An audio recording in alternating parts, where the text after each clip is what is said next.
in the attitude of prayer. Sabi nga po sa salita ng Diyos sa Mark chapter 11 verse 24, therefore I tell you, whatever you ask for in prayer, believe that you have received it and it will be yours. Be joyful in hope, patient in affliction, and faithful in prayer, because the Lord is near to all who call on Him, in truth. Hallelujah. Hallelujah. Father God, we give you praise, we give you honor. Ikaw po yung aming itinataas at niluluwalhati sa aming kalagitnaan sa araw na ito, sa inyo pong gawain via Zoom online. Salamat po, Lord, sa binigay mong pagkakataon, pribilehiyo, at sa mga kapatid na nandirito ngayon, Panginoon, maraming salamat po sa kanilang availability, sa kanilang desire na makarinig ng inyo pong salita. Hallelujah. At sa amin pong pagpapatuloy, Panginoon, kami po ay lumalapit sa inyo na may pagpapakumbaba, O Diyos, at ipapasiliksik ng aming mga puso sa mga nagawa, naisip at nasabi namin na hindi naging kalugod-lugod sa inyo, Panginoon. Patawarin mo po kami sapagkat pinahawakan namin ng inyong salita sa 1 John 1:9 na kapag pinahayag namin ang aming mga pagkakasala sa inyo, ikaw ay tapat at patatawarin kami sa aming mga kasalanan at lilinisin kami sa lahat ng aming mga kalikuan. Salamat, Panginoon. Ito po ay aming inaangkin at nandoon ang aming pananampalataya na kami ay malugod mong tatanggapin sa trono ng inyong pagpapala, Panginoon. Salamat. At sa mga gagamitin mo, Panginoon, akin pong idinudulog sa inyo. Ang aming moderator, salamat sa kanyang buhay at ganoon din siya yung nauna sa awitin, Panginoon. Pagpalain mo po siya patuloy kasama ng kanyang pamilya, O God.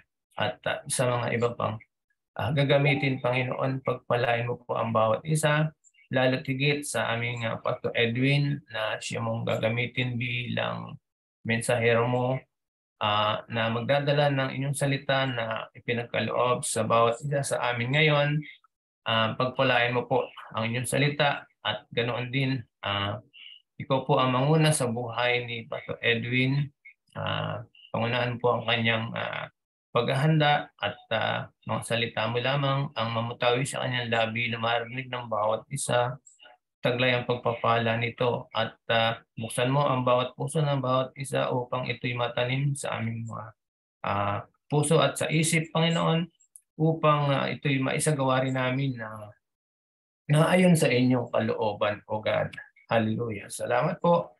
At samahan mo po kami kasama ng mga nandito ngayon, Panginoon. Maraming salamat hanggang sa matapos ng matagumpay ang inyong gawain. Po ang aking dalangin sa matamis na pangalan ni Jesus at sa gabay ng banal na Espiritu sa aming buhay. Amen.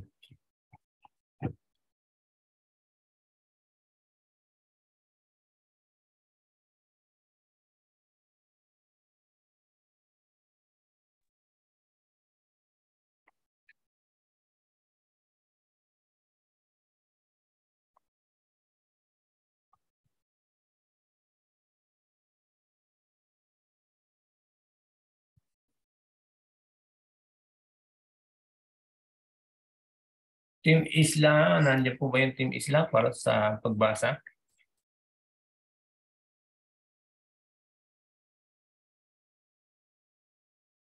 At check ko nang bumasa kung wala yung Team Isla. Amen po. Matthew chapter 2 verse 2. And ask, where is the one who has been born King of the Jews? We saw his star when it rose and had come to worship him.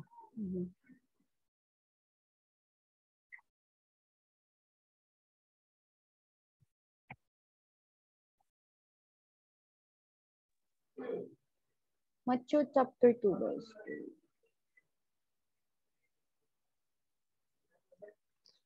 And asked, where is the one who has been born King of the Jews?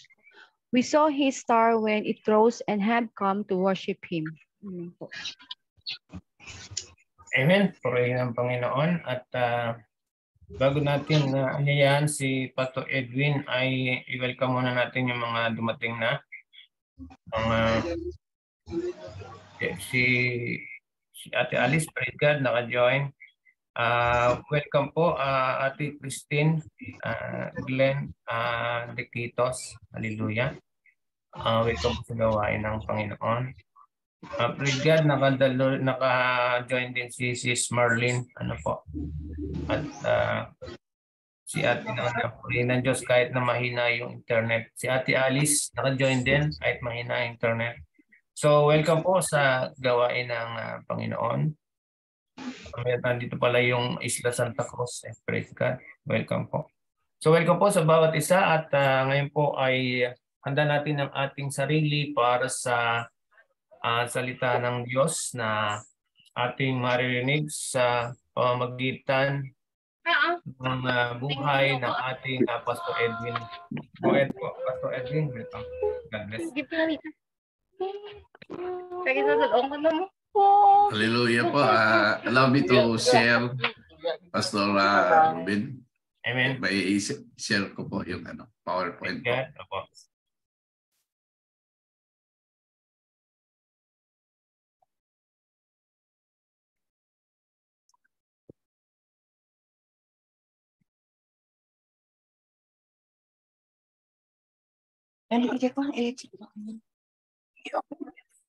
Ayan na. Hallelujah. Tayo po ay sumandali, manalangin. Hingin po natin ang anointing ng ating Panginoong Diyos. Panginoong Diyos na makapangyarihan sa lahat. Maraming salamat sa opportunity na ito, Panginoon. Ang privilege na makabahagi ng iyong mga salita, Panginoon. Lord God, empower us with the Holy Spirit. Give us the anointing, Lord God. Give us the wisdom to understand the word. Yung mga salita mo na ninais mo iparating sa bawat isa, Panginoon. Open our spiritual eyes, spiritual ears, Panginoon. At biyaan niyo po kami ng puso na nagpapasakop sa iyo, Panginoon, upang lubos namin na maunawaan ang iyong mga salita. Let the Holy Spirit move in our midst, O God. Lord, we believe na apart from you, we can do nothing, Panginoon. And so we surrender everything unto you, Lord. Kayo po maghari sa aming kaligtaan ngayon, Panginoon. Ang bawat mamumutawid sa aking bibig, Panginoon, ikaw lamang ang maluwalhati. In Jesus' name we pray. Amen. Amen. So, purihin ng Diyos. So the title of the word is the power of worship, or sa wikang Tagalog, ang kapangyarihan ng pagsamba. So, sino ba ang ating sinasamba? So, dapat ma-define po natin. Kasi minsan mayroong iba ang sinasamba. Ano po? So, ang pagsamba ay dapat sa Diyos. At paano natin mararanasan ang kapangyarihan ng pagsamba? Amen.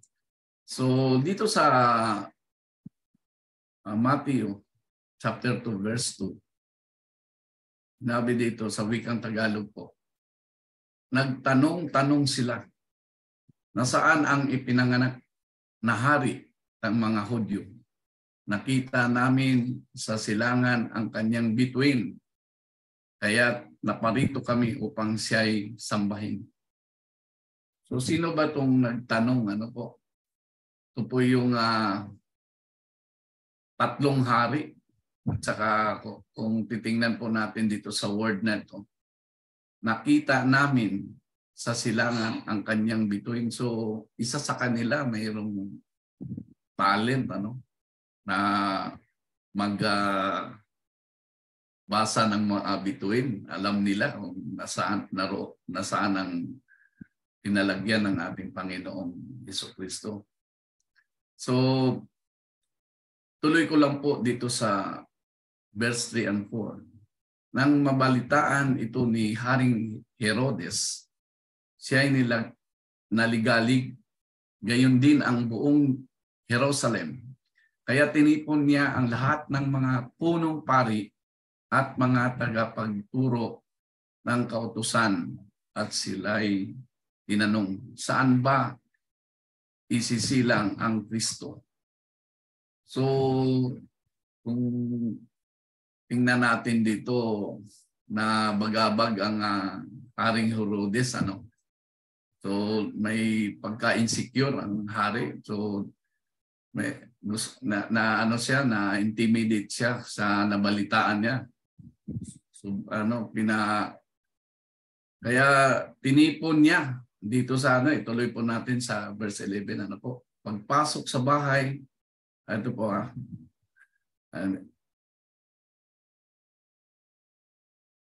tinipon niya ang mga pari at ang mga pinuno, talagang bothered ang Haring Herodes.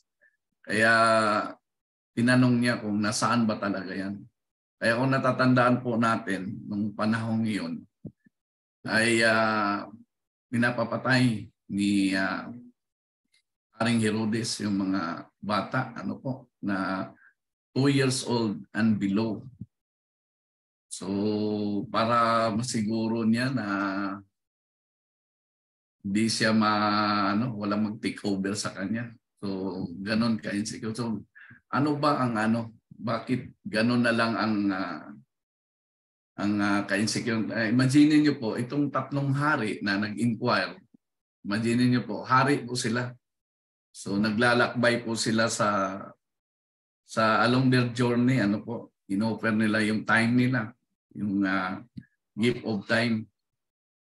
Tapos tiningnan nila yung bituin kung nasaan ang naroon. So may gift of talent sila. At ang desire nila ay i-worship ang newborn king. So sa kanilang pag-worship ay may dala silang mga regalo. So binigay nila yung treasures nila.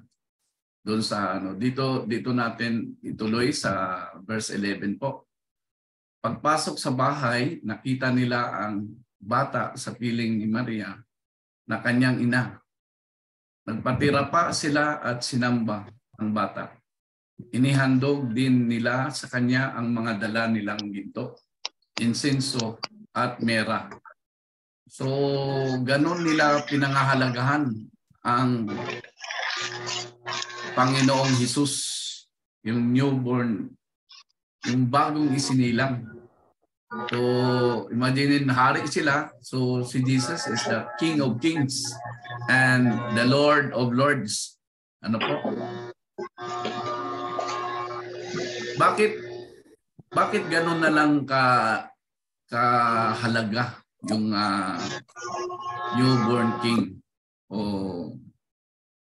yung hari, ng 3 hari? Bakit pinangahalagaan nila? Dito sa Isaiah chapter 9 verse 6, i-describe natin kung ano ang katangian ng ating Panginoong Diyos. Sapagkat isinilang ang isang sanggol na lalaki para sa atin, si Jesus. Yan po. Ibibigay sa kanya ang pamamahala o pag-govern, at siya ay tatawaging kahangahangang tagapayo o wonderful counselor, makapangyarihang Diyos, mighty God, walang hanggang Ama, so everlasting Father, prinsipe ng kapayapaan. So ganun ang description ng ating dinidescribe ni Prophet Isaiah noon pa man, na prophesy na ni Prophet Isaiah na mayroong isisilang na sanggol at sanggol na lalaki para sa atin. Kanya, yan ang description. Bakit may 2 basihan po dito para maulubos po natin maunawaan po.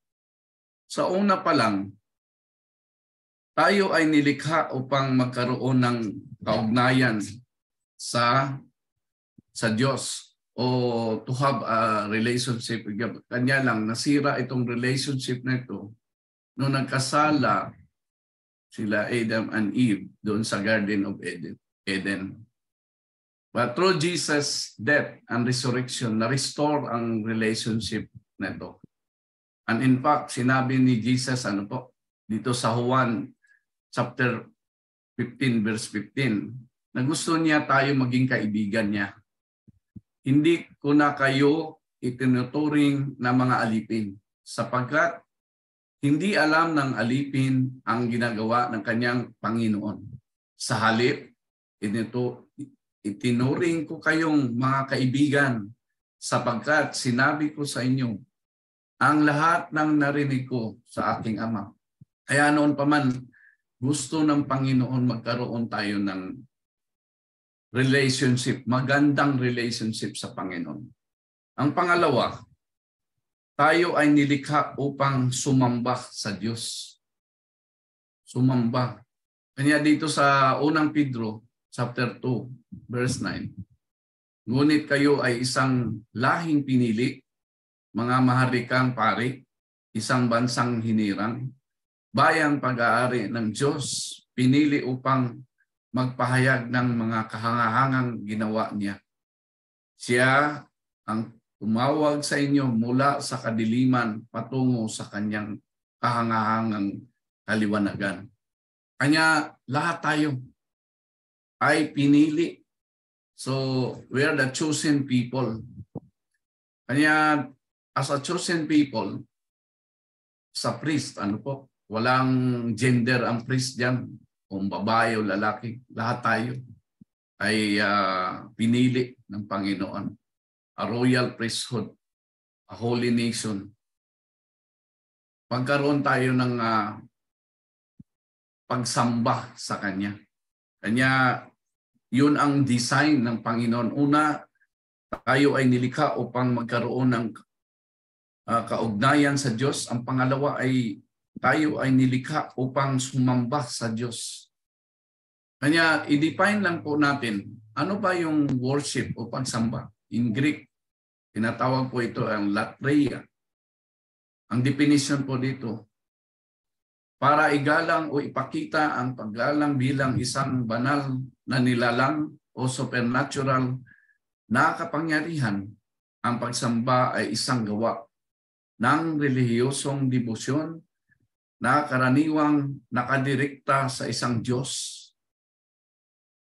Maaring kabilang dito ang isa o higit pang mga aktibidad tulad ng pagsamba, papuri at pagdarasal para sa marami.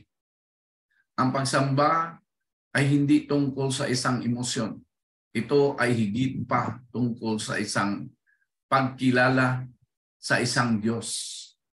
Kanya yan po ang kahulugan ng pagsamba. Ayon po kay Darlene Zschech, isang worship leader o worship leader sa Hillsong, alam po natin ito, si Sepoy kilala. Dinefine po niya ang worship. Ano ba talaga ang worship o pagsamba? Ang tunay na pagsamba.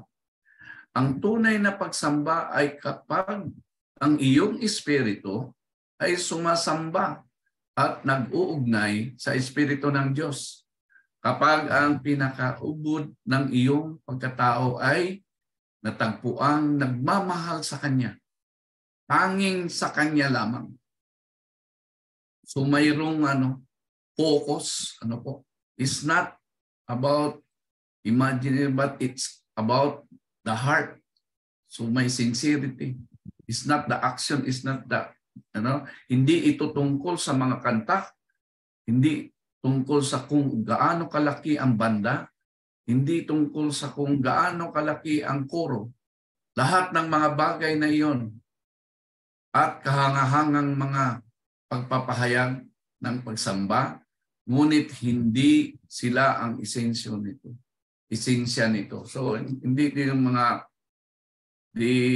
hindi binagbasihan kung gaano kalaki yung choir o yung banda, kung gaano kagaling yung mga but it's about the heart, yung pagkatao na tagpuan na nagmamahal ka. Kanya ito, paano natin mararanasan ang kapangyarihan ng pagsamba? Sa araw na ito, ang banal na Espiritu ay tulungan niya tayo upang matutunan ang 4 na paraan kung paano maranasan ang kapangyarihan ng pagsamba. Ang una po ay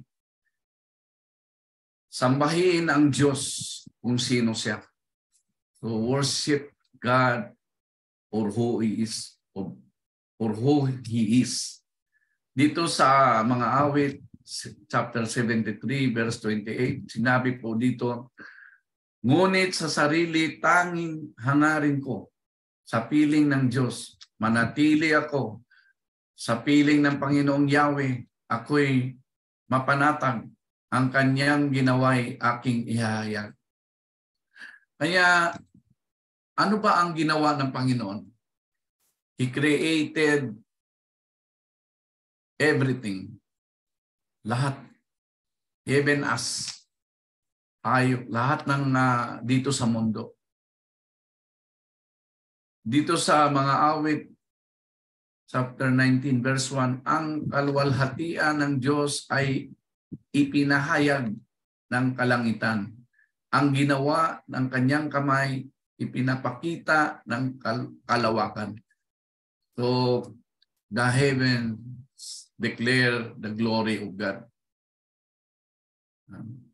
The skies proclaim the work of His hands. Kanya kung titingnan mo, mayroong iba na minsan hindi naniniwala na may Panginoong Diyos.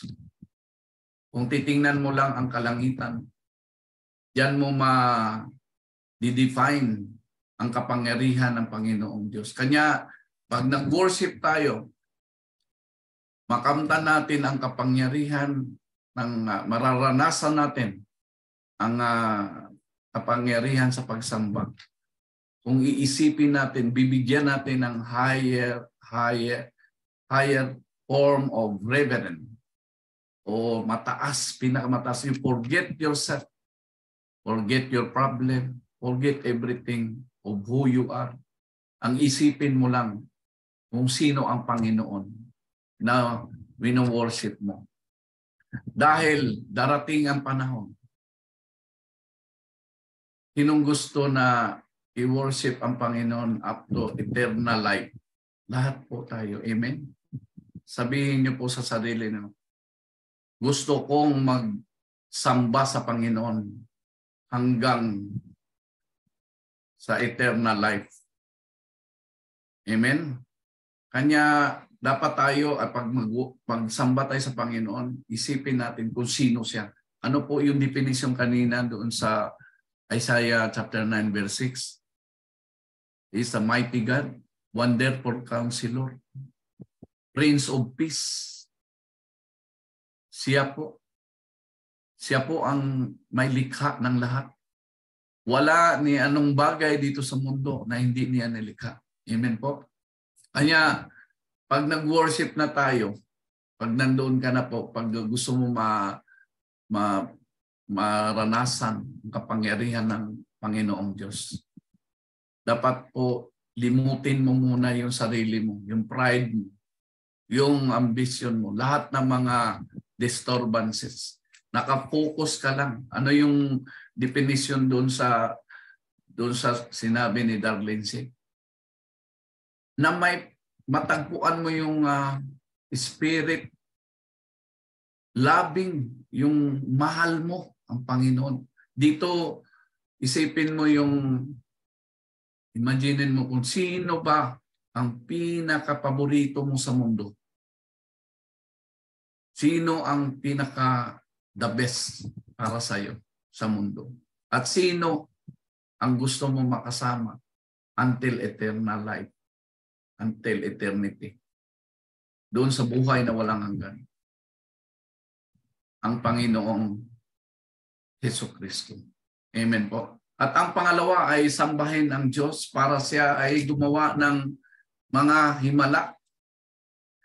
Dito po sa mga gawa, chapter 16, verse 25 to 26, nang maghahating gabi na sina Pablo at Silas ay nananalangin at umaawit ng mga himno sa Diyos at nakikinig naman ang ibang mga bilanggo.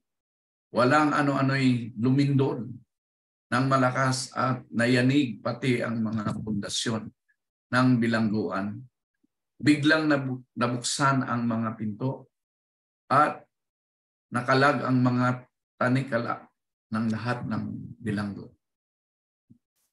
Despite of their situation, nakapusa sila, nakakulong sila ni Paul and Silas. Sila ay umawit. Sila ay nagpuri sa Panginoon. Kanya, sa pagpuri nila, nagkaroon ng himala. Kaya nataranta diyan ang gwardiya. Gusto nang magpakamatay ang gwardiya. Kaya sabi ni Paul sa guard, huwag mong gawin yan. At ang sabi ng guard, ano ang dapat kong gawin upang ako ay maligtas? Ang sabi ni Paul, Pablo sa kanya, maniwala ka kay Kristo. Ikaw at ang sambahayan ay maliligtas. Kanya, nangyari po sa akin ito sometime in 2010. Ako'y mayroong problema. 2 linggo na lang bago dapat makaalis na ako for Saudi Arabia. May problema akong hinaharap. Kailangan ako makorek yung recall ko sa medical. At para sa akin, imposible nang masolusyonan. Dahil malaki po ang dapat kailanganin na pera. 80,000, something like that. Alam niyo po, nagpuri ako sa Panginoon. Ang naalala ko po noon, umawit po ako ng How Great is Our God. At pinili ko, I choose to forget my problem. Yung problema na dinanas ko. At suddenly may tumawag sa akin na magkaroon ng medical mission doon sa Pampanga kay Governor Pineda. Truly enough, nag-miracle ang Panginoon. Naghimala ang Panginoon. Dahil doon, nakaalis po ako at lahat ng mga anak ko ay nakapagtapos. Dahil doon nagkaroon ng lunas ang kahirapan, kakulangan sa financial. May himala ang Panginoon. Kanya pagka sambahin natin ang Diyos, dapat po isipin natin, huwag na po natin isipin kung ano ang problema mo. Kagaya ni Pablo and Silas. Hindi nila iniintindi kung anong kalagayan nila. Nakakulong sila. Umawit sila. Nanalangin. At nagkaroon ng himala. Sabihin niyo po sa sarili niyo, may himala na gagawin ang Panginoong Diyos sa buhay ko. Basta sambahin natin ang Panginoong Diyos na ating tagapagligtas. Amen po. At ang pangatlo ay sambahin ang Diyos sa Espiritu at sa katotohanan. In spirit and in truth. Dito po sa Juan chapter 4 verse 23 to 24. Sinabi po dito, subalit dumarating na ang panahon at ngayon na nga na ang mga tunay na sumasamba sa Ama ay sasamba sa Kanya sa Espiritu at sa katotohanan, sapagkat ganyan ang uri ng pagsambang ninanais ng Ama. Ang Diyos ay Espiritu at ang mga sumasamba sa Kanya ay dapat siyang sambahin sa Espiritu at sa katotohanan. Kaya in spirit and in truth. Hindi po natin haluan ang kaplastikan na sasamba ka ng gastusyo na you are worshiping. Dapat in spirit and in truth, na may katotohanan. Kaya nila Pedro, they worship the Lord in spirit. Kanya, the power of the Holy Spirit will work, will will show supernatural power in you. Even you yourself can heal the sick. Sabihin mo lang, in the name of Jesus, you are healed. In spirit and in truth. Dapat po, damang-dama mo yung banal na spirit. Dapat po, dama-dama mo yung word ni Lord, yung promise ni Lord na if you have as a faith as small as mustard seed, you can say this mountain move and it shall move. Walang imposible sa Panginoon. That if God is with us, who can be against us? Yan po ang salita ng Panginoon. Panghawakan mo yan. In times of trouble, hawakan mo na magsamba ka in spirit and in truth. Huwag mong haluan ng pagdududa. Huwag mong haluan ng anything, in foolishness in your mind. Huwag mong pagtawanan ang worship. Kundi nandoon ka na sa worship na nandoon yung sincerity mo. Nandoon yung ibuhos mo yung energy mo doon para sa Panginoon Diyos. Amen po. Kanya dito sa mga gawa, chapter 1 verse 8, subalit tatanggap kayo ng kapangyarihan pagbaba sa inyo ng Espiritu Santo at kayo'y magiging mga saksi sa Jerusalem, sa buong Judea at sa Samaria at hanggang sa dulo ng daigdig. Bakit lahat po tayo dapat ay sumamba in spirit and in truth?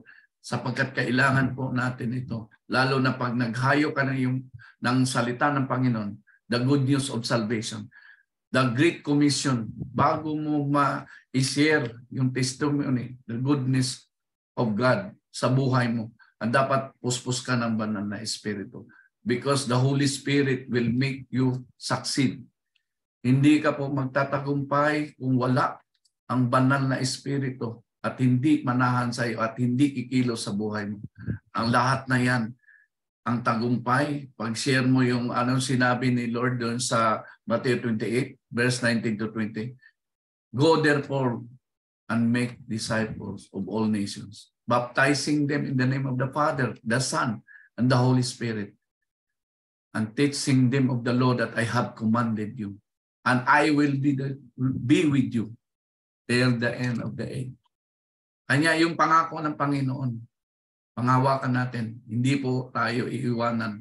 Kanya tayo, huwag tayong matakot magbahagi ng kabutihan ng Panginoon. Huwag tayong matakot na magbahagi ng gospel of salvation. Tayong lahat ay binigyan ng authority ng Panginoong Hesukristo upang ihayo ang magandang balita. Amen po. At ang pang-apat, ito po yung huli, sambahin ang Diyos sa panahon ng kahirapan. Dito babasahin ko lang po itong Second Chronicle, Chronica, chapter 20, verse 6 to 12. Ito po patungkol kay Jehoshaphat, Nanalangin siya, O Yahweh, Diyos ng aming mga ninuno at ng buong kalangitan. Kayo po ang namamahala sa lahat ng bansa at ikaw ang may lubos na kapangyarihan. Kaya walang maaring lumaban sa inyo. O Diyos namin, ikaw ang nagpalayas ng mga taga rito upang ibigay ang lupaing ito sa bayan mong Israel. Magpakailanman, ginawa ninyo iyon ayon sa iyong pangako kay Abraham na iyong kaibigan. Dito nga sila tumira at itinayo nila ang templong ito upang dito kayo sambahin. Sabi nila, kung may masamang mangyari sa amin tulad ng digmaan, baha, salot o tagutom, haharap kami sa templong ito upang humingi ng tulong sa inyo sapagkat dito kayo sinasamba. Tatawag kami sa inyo, papakinggan ninyo kami at ililigtas sa panahon ng aming kagipitan. Ngayon, sinasalakay kami ng mga kawal mula sa Amon, Moab at sa kaburulan ng Edom. Mga lugar na hindi ninyo ipinahintulot na pasukin ng mga Israelita. Nang umalis sila sa Ehipto, kaya sila ay hindi nawasak. Ngayon ito po ang iginanti nila sa amin. Sinalakay nila kami at nais palayasin sa lupaing ito na ipinamana ninyo sa amin. Ikaw po ang Diyos namin. Parusahan ninyo sila. Hindi namin kayang labanan ang ganitong karaming hukbo. Hindi po namin alam ang aming gagawin. Sa inyo lamang kami umaasa. So mayroong submission, nanalangin at apart from God, walang magawa ang hari, si Jehoshaphat. Kaya ituloy po natin dito sa 2 Chronicles chapter 20 para malaman natin kung ano nangyari. Sinabi niya, makinig kayo, Haring Jehoshaphat, at kayong mga taga-Juda at Jerusalem. Ganito ang sinasabi sa inyo ni Yahweh. Huwag kayong matakot ni masiraan ang loob dahil sa maraming kaaway. Ang Diyos ang makikipaglaban at hindi kayo. So, the battle is for the Lord. Hindi po battle natin. Kung mayroon tayong mga problema, mga trials, mga o anuman ang mga pagsubok, kahit sa family, sa trabaho, sa ministry, at sa ating mga pag-aaral, sa mga nag-aaral, huwag po kayong ma-discourage. Ano ang gagawin? Sumamba tayo sa Panginoon. Dito po sinabi sa verse 18, si Jehoshaphat at ang buong Juda at ang mga mamamayan ng Jerusalem ay nagpatirapa at sumamba kay Yahweh. Kaya nagpatirapa at sumamba kay Yahweh kagaya nung ginawa nung 3 hari. Nagpatirapa sila kay Jesus. Ano po? Kanya sinabi dito sa verse 21, matapos niyang paalalahanan ang mga tao, pumili siya ng mga mang-aawit. Nag-praise sila, umawit sila na magpupuri kay Yahweh dahil sa kanyang kahangahangang kabanalan, inilagay niya ang mga ito sa unahan ng hukbo at habang daay umaawit, nang marinig ng mga kaaway ang awitan, ginulo sila ni Yahweh.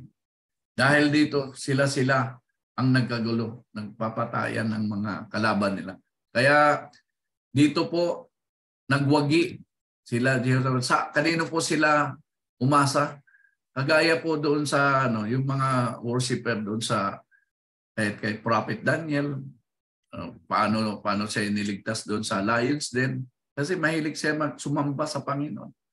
Yung 3 Hebrew children, Shadrach, Meshach, Abednego, mahilig sila mag-worship sa Panginoon. Kaya niligtas sila doon sa furnace. Ano po? Hinihagi sila doon. Ang pag-worship ni Haring David, kung gaano lang siya sumayaw in public. Kanya nung nilabanan niya si Goliath, anong nangyari? Siya ay nagwagi. Dahil ang battle hindi sa atin, kundi sa Panginoon. Kaya huwag tayong umasa sa ating sariling kakayanan, sariling expertise, katalinuhan. Ang katalinuhan natin ay kapangmangan sa Diyos. Kanya po, ang worship natin, yung 4 na yon, uulitin ko po. Ang una, sambahin ang Diyos kung sino siya. Sambahin ang Diyos para siya ay gumawa ng mga himala. Sambahin ang Diyos sa Espiritu at sa katotohanan. At ang pang-4 po ay sambahin ang Diyos sa panahon ng kahirapan. Amen po, tayo po yung manalangin.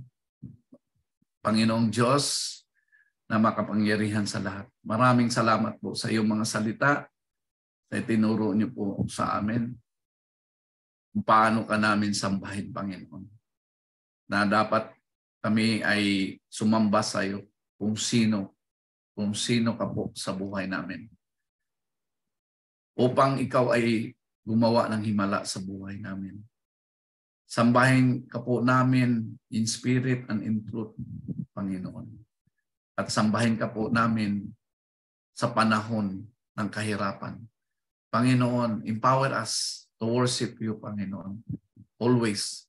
In every beat in our heart, Panginoon, sinasamba. Wino-worship ka namin. Minamahal ka namin, Panginoon. Ang nanais po namin lahat na makapasok kami sa iyong kaharian. As you have promised, Panginoon, that you will allow us to enter into your kingdom because we believe in you, we trust in you, and we accept you as our Lord and Savior in our life.